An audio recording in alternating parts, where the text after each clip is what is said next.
China has no shortage of its hawkish elements.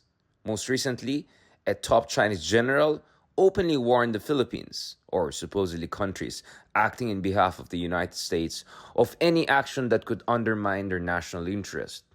Accordingly, he warned of decisive response. But the Philippines also has its own share of hawkish voices. No less than Defense Secretary Gibo Chodoro has openly questioned the wisdom of diplomacy with China. Not only does he see it as, well, useless, but also counterproductive. But when it comes to diplomacy and strategizing the Philippines' approach to the South China Sea disputes, it is the Department of Foreign Affairs that should take a lead. And the DFA nowadays is no longer led by political appointees or celebrity journalists. If anything, it is led by a group of extreme professionals and veterans of the craftsmanship of diplomacy. At the helm of the Department of Foreign Affairs is no less than former ambassador and interim Foreign Affairs Secretary Enrique Manalo. So, what is the Department of Foreign Affairs position on the Philippines' foreign policy? Are we adopting a more multi-aligned policy, meaning reaching out to multiple powers rather than rely on one, or are we pivoting towards the United States against China? How can the Philippines balance its relations with multiple powers and preserve its national interest in an increasingly unstable and uncertain international environment? And not to mention, how should we approach, in the best way possible, the West Philippine Sea disputes? How can we best protect our sovereign rights while also avoiding armed clashes or a complete collapse in bilateral relations with China, a top trading partner? To understand these issues and the Philippines' foreign policy doctrine in recent years under the Marcos Jr. administration, we have a special guest.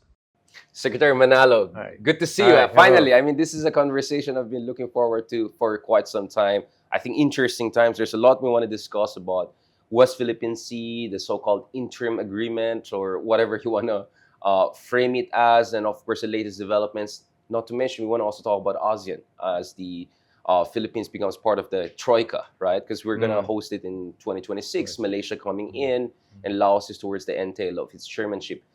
But before going there, Secretary Manalo, obviously we have had a string of, quite well-known foreign affairs secretaries. Some of them a little bit more feisty than others. We don't need to name drop. But this is not your first time in this stint. You were the interim foreign affairs secretary in the previous administration. So how is it different from last time, aside from the fact that you're not the interim foreign affairs secretary? Well, anyway, first, thank you very much, Richard, for having me on your program. And I know we've met on a number of occasions, and finally we've managed to get to this stage. Yes, well, as you said, I was acting foreign minister around in 2017, but only for about 2 months. So to compare the two really might be a little bit difficult because if you're interim, I was pretty sure maybe I'd only be interim. So there's a little bit of a difference in that. But naturally, times are different then and now. Of course, the issues are still basically the same, but they've developed in different ways. So you can say, yes, there's probably a huge difference between my time as the acting foreign minister and now as the foreign minister. Well, aside from the levels of power, perhaps, that you have a room for maneuver once you're no longer the acting or interim, the reason I asked it is because you come from a family of diplomats. You have been in this so-called business for quite some time. You were the ambassador to the United Nations and oversaw a lot of very important votes, including votes pertaining to the Ukraine conflict not long ago. What is your read? Because I think, I look forward to reading your memoir at some point, because you really had a front row seat, or almost a front row seat, to all of this evolution. If you were to look at the Philippine foreign policy, let's say over just the past decade, right? What are the continuities and changes you have observed as a very veteran diplomat from a storied family of diplomats? Well, I think our foreign policy, actually, it's been fairly consistent in many years. It's really more on our focus on development and being in our approach to issues. We've always tried to be a kind of balance or middle of the road on many issues, especially on development issues and even political issues. And we have kind of developed a reputation as a peacemaker or pathfinder because we've generally had very balanced positions. We try and take both sides. But our fundamental aims have always been the same. That is promoting development, having an open foreign policy, and of course, only in the last 25 or 30 years, the so-called third pillar of migration, or helping our overseas Filipinos abroad, that has really developed in the Right. past 30 years. So I would say it's our foreign policy has been basically the fundamentals have been consistent. Perhaps differences might have there might have been nuances, or there are Mm. nuances in approaches, but the aims and objectives have fundamentally been the same.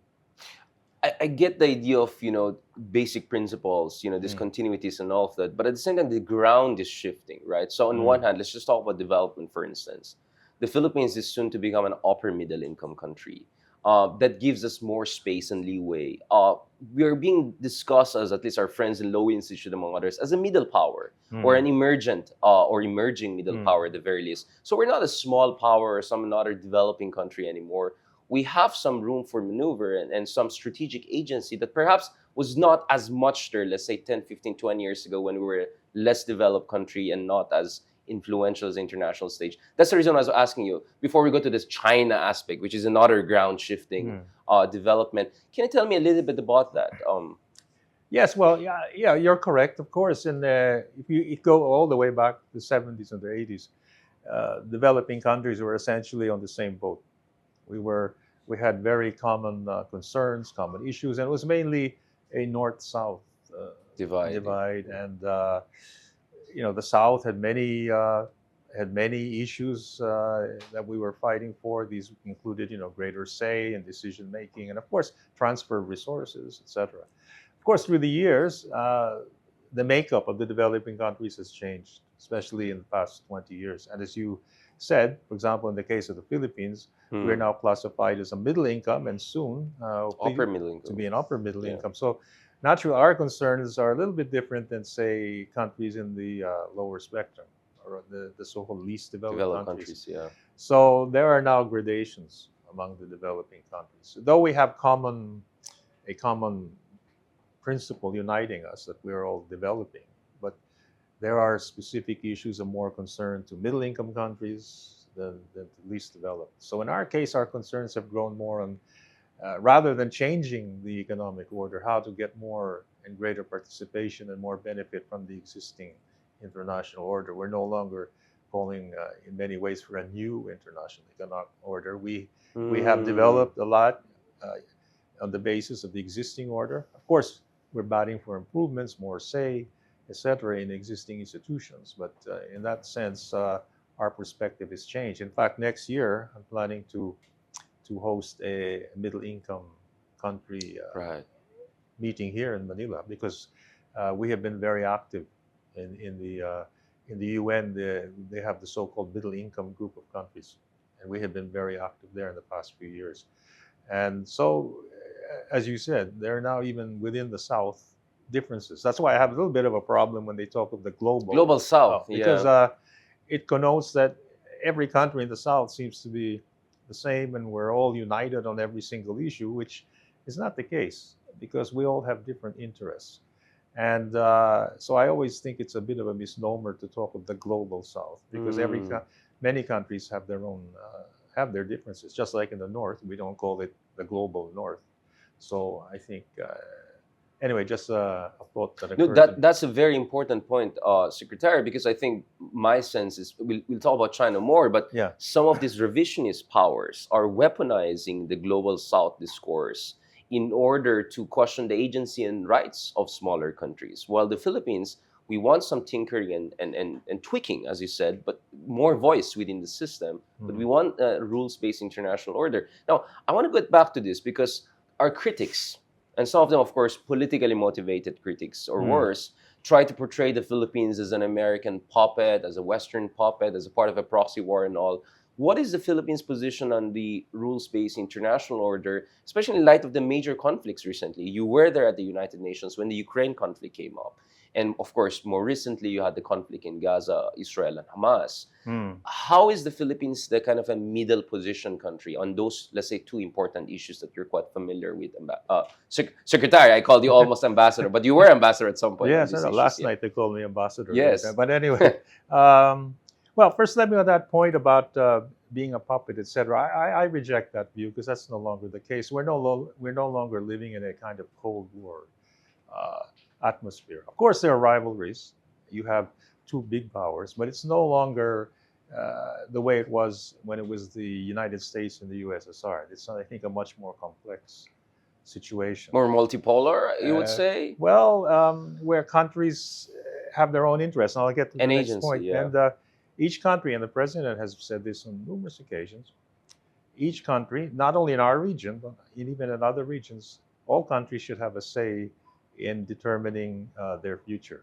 Now, naturally, we may have two powers, but it doesn't mean that every event, every development should be linked to the relationship or the actions of the two powers. I think every country wants to have a say, and I would put the Philippines there. And also, even amongst our ASEAN partners, we have the same approach.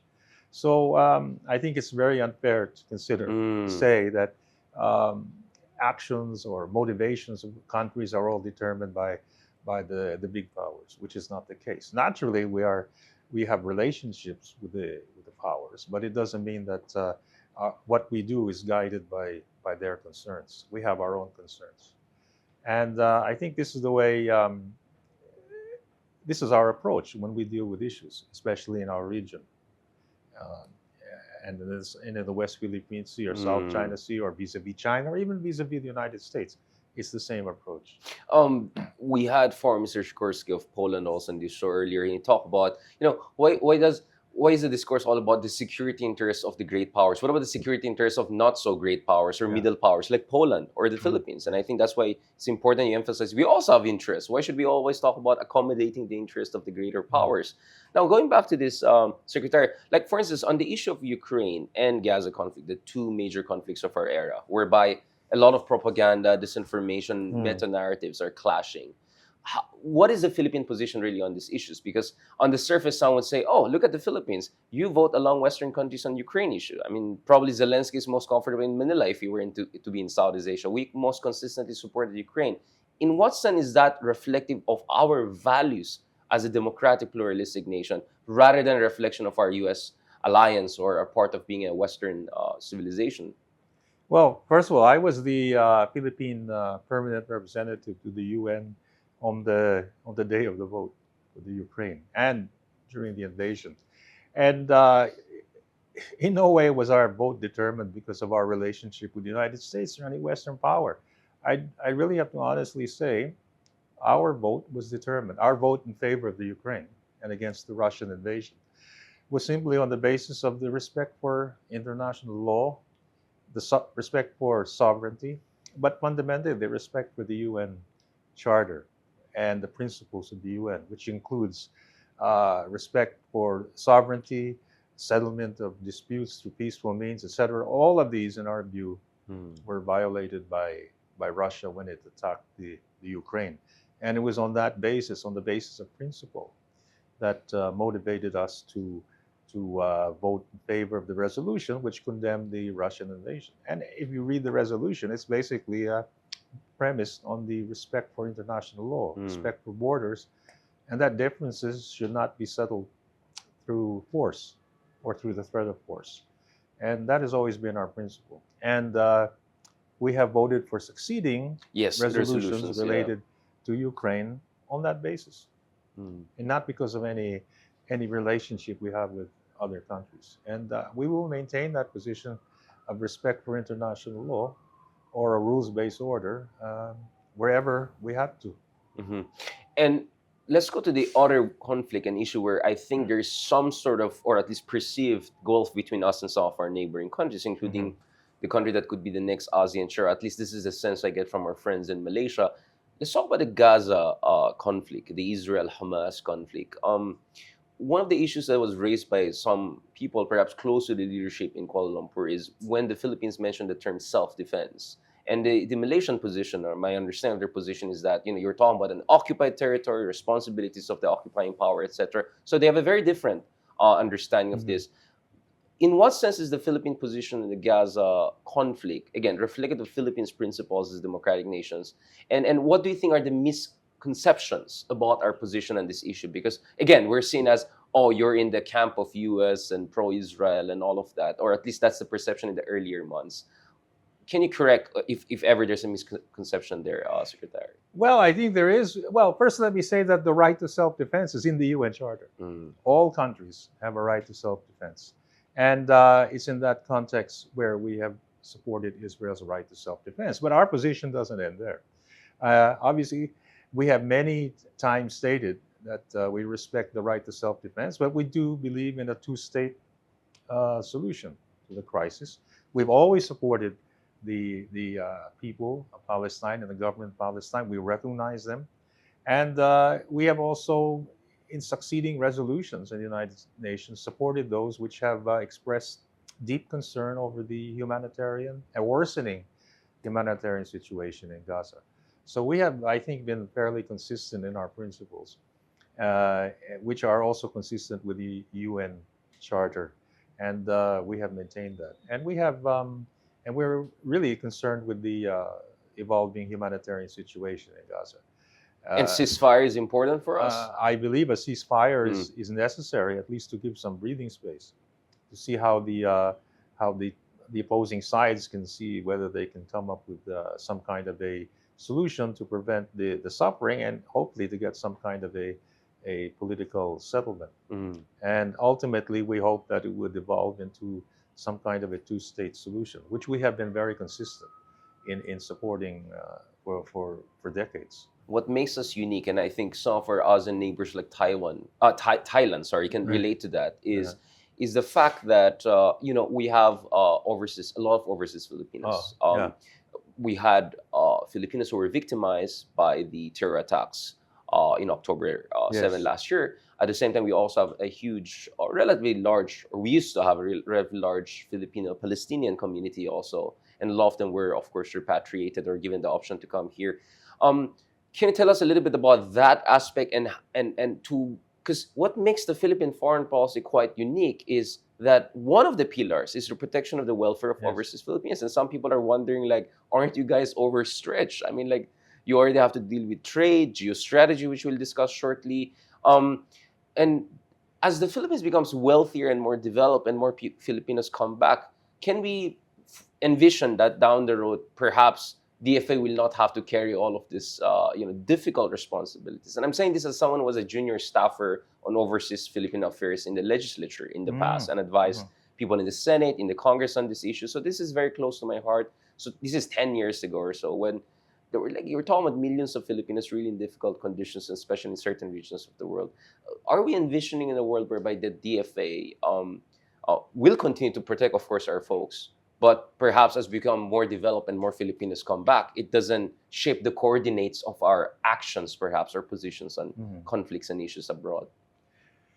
Well, as you know, we have at least 10 million Filipinos around the world. So at any given point, there you will always, in all our foreign service posts, you will always have Filipinos there. And as you mentioned, that's we call the third pillar of our foreign policy, which is assistance and promoting the welfare of Filipinos. And the Foreign Office will always be committed to that. Not only in terms of Filipino workers, in the sense if they have any issues or problems with even normal consular work, like issuing visas or printing or documentation services, etc. So we'll always be doing that. I think it is, of course, a daunting task. We're always, many of our posts are working 24/7, dealing with our communities, and it's really part of our job.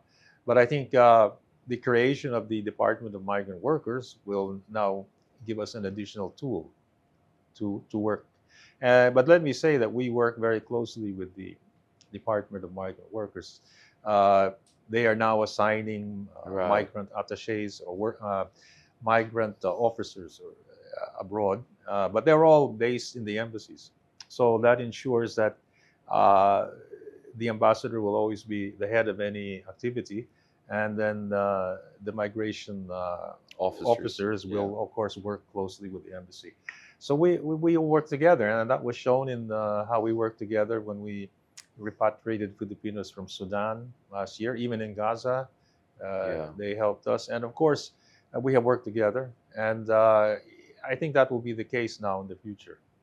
Uh, but we will always be committed to helping Filipinos. And Right. there are still some posts which do not have migrant worker officers. So it's still Right. the responsibility of the Foreign Office, our Right. embassies or our consulates, to provide the services that they've always been providing. So, uh, but naturally, I think the president has said on many occasions we want to reach a point where if Filipinos do go abroad, it's for economic considerations and not because of necessity. Right. And I think as we grow wealthier and we reach a higher income status, I think Right. we should have more opportunities here in the Philippines. Exactly. So the choices available to Filipinos now will be more. So hopefully we'll reach a stage where now it just becomes a case of economic calculation, which is normal. Everyone does that, Yeah. and not because of necessity. So I think that's the aim, the kind of society, or one of the elements of the society we're aiming for. So we're working in that direction. But in the meantime, of course, uh, that's why the embassies are there to help our Filipinos abroad. Yeah, I mean, necessity, or some would even say desperation, because I was talking to some OFW folks, and they were telling me about salaries, assuming they'll even get that salaries with Mm. all the problematic situation in certain countries. And I said, like, you can get the same salary back here in the Philippines nowadays, right? And as we build our infrastructure, actually, we need workers to build our own country. Why Yes. should we let our folks build other people's infrastructure and all? So you're right. Maybe certain professionals, certain all will still go abroad because it's a greener pasture, but it's not out of desperation conditions. And I think that is something that will be more and more addressed as we become a more and more upper middle income country in the coming years. Now, the reason why, obviously, my heart goes always to our OFW brothers, and I want them to be taken care of in the best way possible. At the same time, my heart also goes to the DFA, because you also have a lot to deal with, especially China. I mean, China is obviously, well, they became a neighbor because they're claiming parts of the West Philippine Sea. Um, but China is an important power, second biggest economy in the world, biggest economy in our part of the world, biggest military in our part of the world. In this decade or so, when you have served at the very senior levels, whether as an ambassador, interim, and now um, um, Foreign Affairs Secretary, how has the China challenge evolved, or is there kind of a common thread here that perhaps we're missing, as far as the rise of China is concerned? Well, it definitely has been a rise of China. If I could go back even to the 80s or 90s, it was certainly a much different China. They were uh, always been very supportive of developing countries. They've cited us on many issues. That's why we call the Group of 77 the Group Right. of 77 and China. But of course, as you mentioned, they have grown considerably. And now their status now is certainly a far cry from what it was 30 years ago. And they are certainly now, in terms of economics, in terms of even political influence, military, defense, security, at a much higher level than they were before. And because I suppose of this growing power, they have in effect created worries and concerns among countries in the region. Not quite sure of what China's ultimate aims are, and so certainly we can only guess in terms of the actions they do. And they never did these actions even 20 years ago. And before, in fact, they were calling it a charm offensive. 20, but Peaceful rise, peaceful rise, peaceful development. Even the rise, Yeah. they wanted Well, to remove that. Yeah, like peaceful development. development. It Yeah. became rise, and Yeah. then charm offensive, and etc. But certainly, I think the charm is gone. More And- offensive. More offensive and than charm. they are Yeah. certainly now Yeah. a security challenge. But don't get me wrong, we still have extensive relations with China. Absolutely. I mean, as you know, we have economic relations and, of course, cultural. But in terms of course, security, especially in the West Philippine Sea, it has really been a much growing challenge for the Philippines, and I think even for the other countries, the littoral countries in the ASEAN states surrounding the South China Sea. Vietnam, Malaysia, even Indonesia. Yeah, Indonesia, Malaysia, Brunei, Philippines, Vietnam. Yeah. Vietnam. So we're all, I think, maybe expressing it in different ways, but certainly the challenge is there. Yeah, I want to talk more about the ASEAN issue, but going Mhm. back to the China question, what is it with China that makes them more challenging right now? Is it a sense of entitlement? Is it this willingness or push to create their own sphere of influence and new tributary system? Or of course, because of our geography or tyranny of geography, we're next to Taiwan, which could be also a flashpoint. What makes China quite a security challenge in the Philippines? Well, I think all of the points you mentioned. Well, of course, China's also a neighbor. I mean, Yeah. we'll forever be geographically neighbors. So you will have to deal with China, and certainly, as I said earlier, the activities they're doing now in the West Philippine Sea were not being done before, Mm. and well, one of the reasons they, many years ago they came up with the so-called nine Nine dash inch line, line, yeah. etc. And on that basis, they have made claims which they say are based on historical fact, etc., that concerning their sovereignty over features in the South China Sea and on the South China Sea itself. Whereas in our case, ever since our activities in the South China Sea have been based on international law, on rules which we all agreed on, including China, especially the UN Convention on the Law of the Sea. We have an exclusive economic zone which is recognized in UNCLOS, and countries which have EEZs have sovereign rights in those areas. So our presence there is grounded on international law and rules, which were agreed to by countries. We didn't just mention there's a rule. So that's aside from the presence of China there. That's also a concern in the sense that it appears China is not necessarily following Mm. the rules which it agreed to when it signed on to UNCLOS.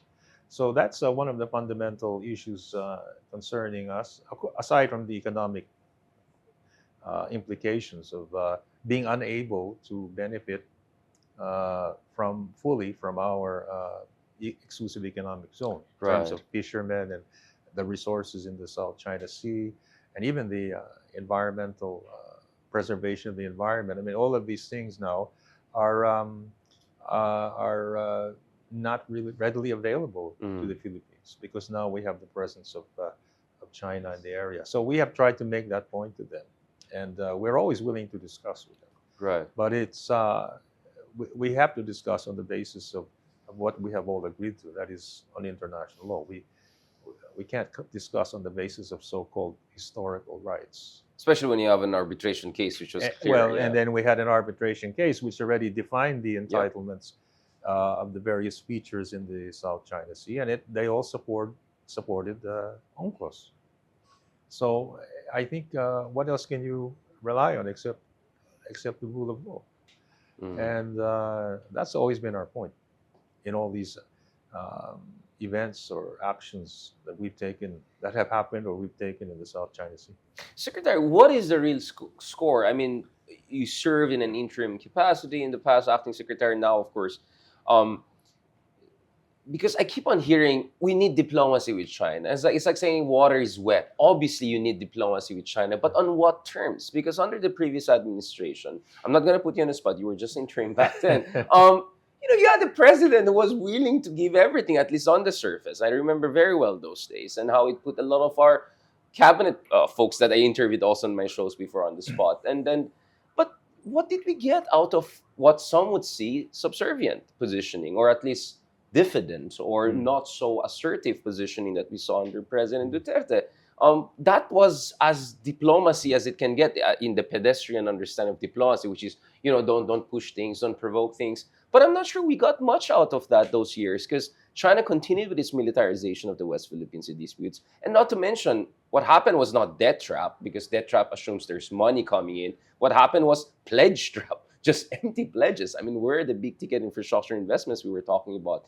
So what is the real score here? Because I keep on hearing we need more diplomacy. There are even some big business groups here in the Philippines, we don't need to mention their names, almost like gaslighting us for asserting our claim. Parang kasalanan pa natin na we're asserting our claim. So as a kind of a student of diplomacy, and someone who served in very high positions over the past decade, what is the real score here? Well, if I could speak from my experience, I mean, it's diplomacy is diplomacy, but it's not easy. And diplomacy doesn't mean necessarily giving in to everything that doesn't even mean giving in. I mean, you'll never give in. If you reach an agreement, it's essentially a compromise where you take into account each other's interests and see if you can find a solution or an agreement which both of you feel comfortable in. Or agree in to agreeing disagree at least. and of course agree to disagree. But it's never a case where you give in completely or the other side, because then that's not diplomacy. That's basically Submission, yeah. Yes, submission. You don't even need to discuss. But when we discuss in diplomacy, many factors come in. It's just not a simple case of trying to convince the person you're talking, because that person represents a government.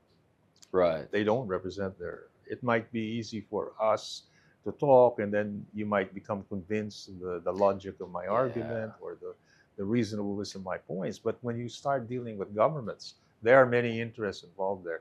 And it's very difficult to talk to a government and try and convince them of your argument just like that. It takes many days, weeks, months, and there has to be some trade-offs. Otherwise, you don't reach an agreement. And I think the aim of any good diplomat, if there's a task that we have to handle, try and see how we can settle any difference peacefully.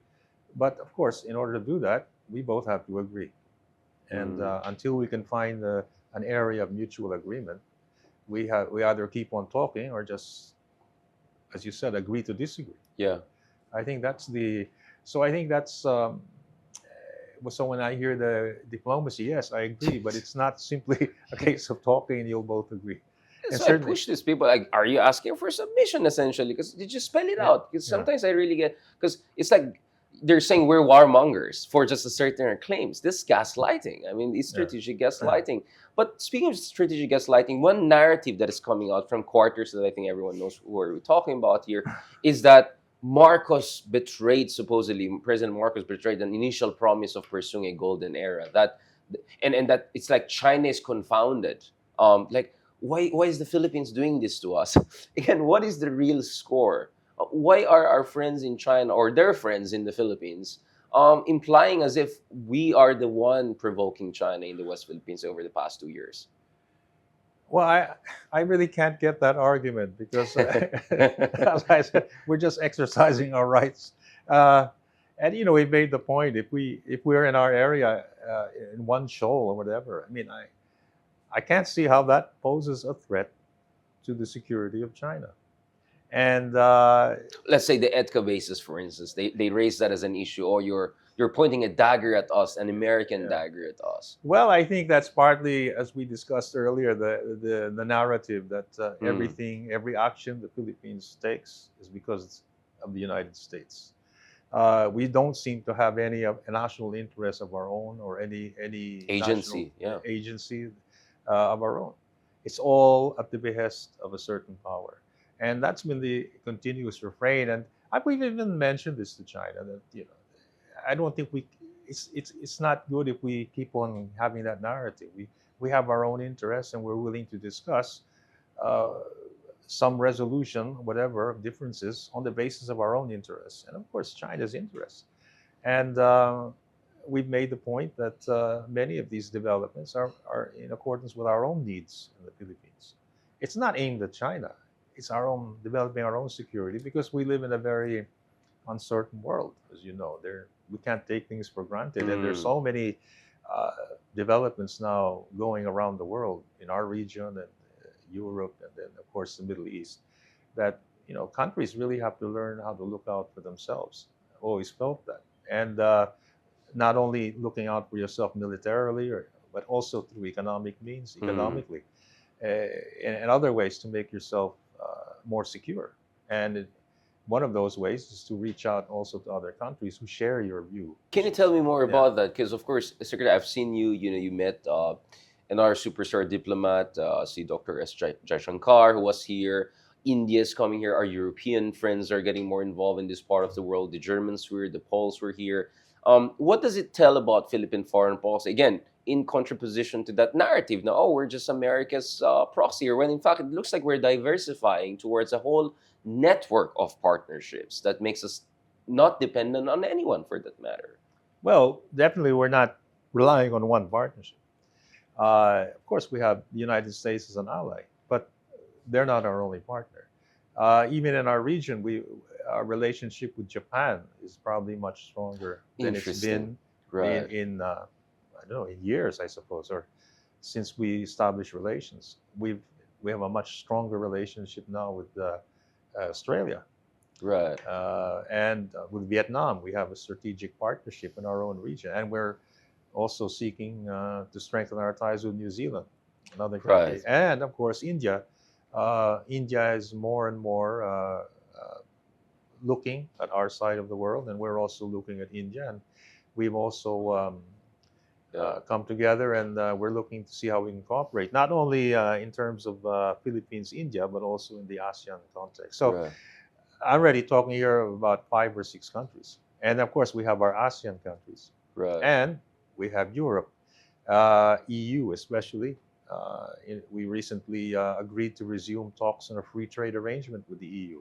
So, on the EU as a whole, the Philippines I think, ramping up our cooperation with them. And their president, Van Leyden, came here earlier this year. It was a very good meeting with the president, and lots of areas of cooperation were discussed, EU as a whole. But Right. even individually, we're reaching out and talking a lot more, and even exploring concrete deals, especially in the economic area with countries like Germany, recently Poland, Lithuania. Mm. And I went to Greece and Cyprus, and I think Right. they're also quite interested.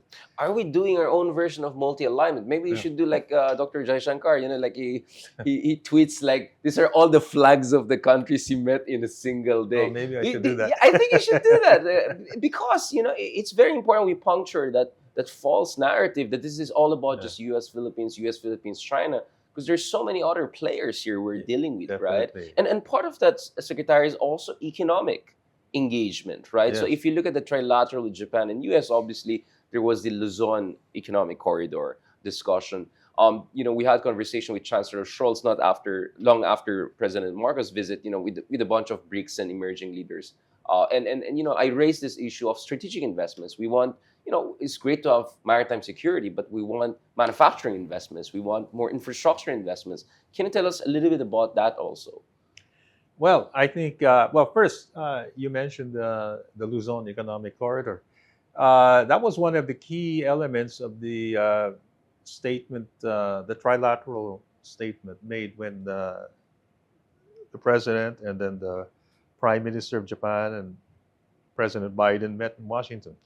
They signed a statement. And, everyone was thinking, oh, that's all going to be security. But I would say about 80%, 75 to 80% of that statement consisted of potential economic cooperation, Interesting. especially in the Luzon Economic Corridor.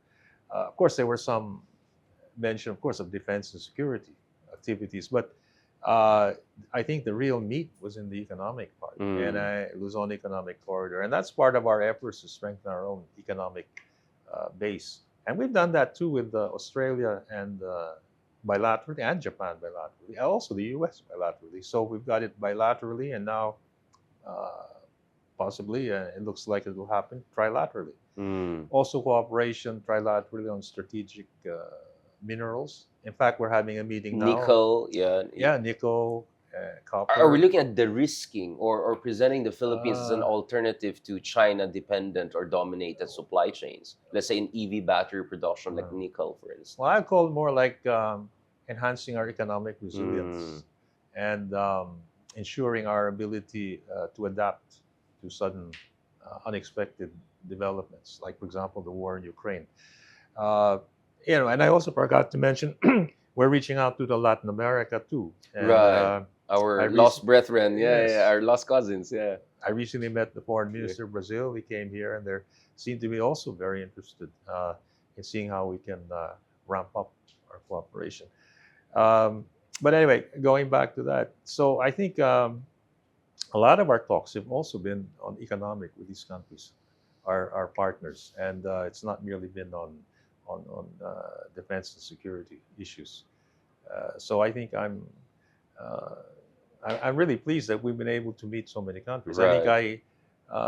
pointed out, if we include even the president's meetings, I think we've combined with mine and our other ministers, I think we've probably met over 60 countries over the That's past what I'm saying. You have to past put year. the flag thing, Yeah, you know, maybe, yeah. maybe, and they've been Yeah. substantive. They're not Yeah. just been hi, hello, how are you? Right. And I'm going to the UN General Assembly this next week or 2 weeks, and I'll be meeting bilaterally with other uh, colleagues, ministers, especially from Africa, because we're also looking at that, and Right. also from the Pacific. We're South Pacific, yeah. we're a dialogue partner of the Pacific Island Forum, and I think that we have a lot of common interests with the Pacific Island countries now, especially in issues like climate change, and of course, the Pacific is now becoming an area, an arena also. A theater of competition. Yes. Secretary, last point. Mm.